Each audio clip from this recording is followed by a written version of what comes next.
অনেকদিন ধরে কিছু খাই না, আল্লাহর রহমতে কেউ সাহায্য করো। আরে এটা কি দেখছি মুলা পার্টিতে এতগুলো টাকা কোথা থেকে এলো? এই মুলা তো অন্ধ, তাহলে সব টাকাগুলো নিয়ে পালিয়ে যায়, আর ওইদিকে তো ইন্টারভিউ দিতে হবে। পালাও মেয়ে পালাও, তুমি যেখানে ইন্টারভিউ দিতে যাচ্ছ ওখানকার ম্যানেজার আমি।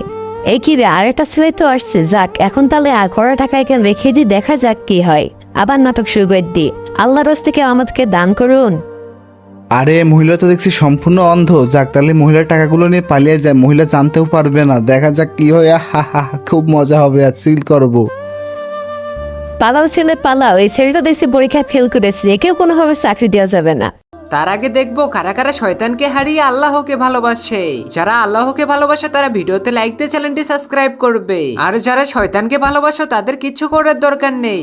এই তো আরেকটা ছেলেও আসছে, দেখা যাক এই ছেলেটা আমার পরীক্ষায় পাশ করে কিনা, করে টাকা রেখে দিই, আল্লাহর হস্তে কেউ আমাকে দান করুন। আয় হ্যাঁ, এই মহিলা এতগুলো টাকা রাস্তায় কেন ফেলে রেখেছে? যাক আমি সোজা করে দিই এবং আমার পক্ষ থেকেও কিছু টাকা দিই, তাড়াতাড়ি যে আমার ইন্টারভিউ শুরু হয়ে যাবে আবার। যাক অবশেষে একটা ছেলে পরীক্ষায় পাশ করেছে, এই ছেলেটা 100% চাকরি পাবে এখন। সবাই কি চলে এসেছে নাকি আর কেউ বাকি আছে? সরি বস, আমার আসতে একটু দেরি হয়ে গেল।